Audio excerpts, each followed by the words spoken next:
your drawings of eyes still look like this? Oh, hell. Well, if they do, skip. Nah, I'm just kidding. But in today's video, I'm going to be explaining how to draw the eyes and also the faces in general. So the first thing is choosing the right brush for your style. If you want to draw really thick, smooth, cartoony eyes, you wouldn't exactly want to use a thin, rough brush, would you? And I'll show you the different styles you can do between these different brushes. So first off, you have the fine brush, which is really good for these thick, smooth lines. I do for the first example, which is, it's good for grouping the eyelashes together, and it's also good for flicking individual eyelashes onto the eye. Then you have the same brush, but it changes the darkness based on pen pressure, which is really good for drawing these dark, gloomy eyes that have less of a fine style, but more like rough and coarse, which I personally prefer the most out of the styles. And then you have the thin pen brush, which you can use for stylized eyes like this, which I used to do quite often, but now I use this brush for making outlines for the eyes and just outlines in general. And I also use it for sketches. So there you go. Already have 3 examples of how to draw eyes. Now what happens if I combine all 3 brushes? Let's see.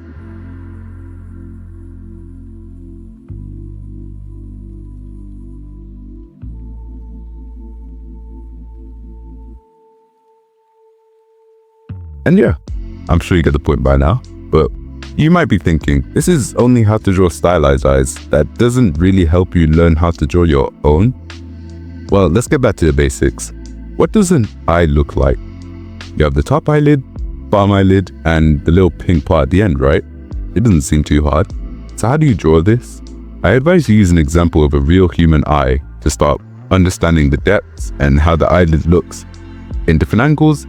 Also the easiest way to simplify it, because that's basically what art is, or anime art is.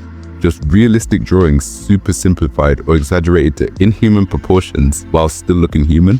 Let me show you. Take this artist for example.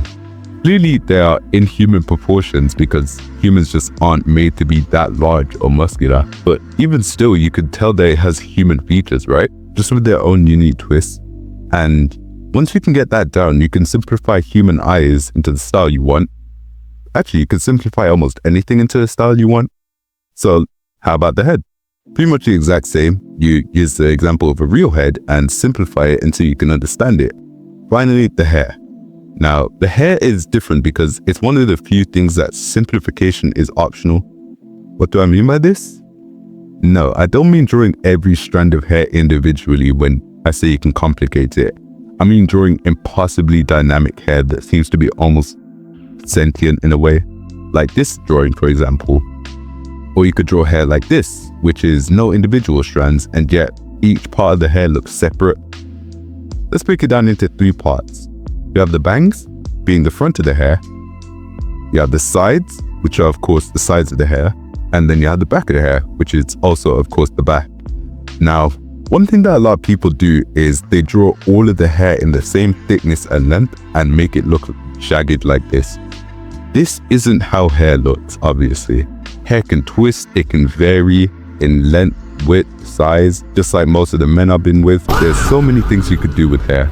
Even the craziest styles, I'm leaving that in. For most bland, basic ones, it still count as hair.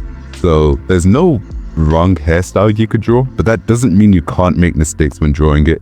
So after a good bit of time, you can see how using and modifying human proportions can give you a still humanoid yet anime-like result.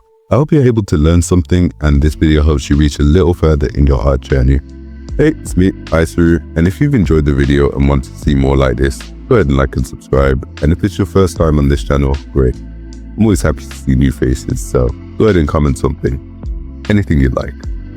Also be sure to check out my Patreon where you can get an early look at my videos.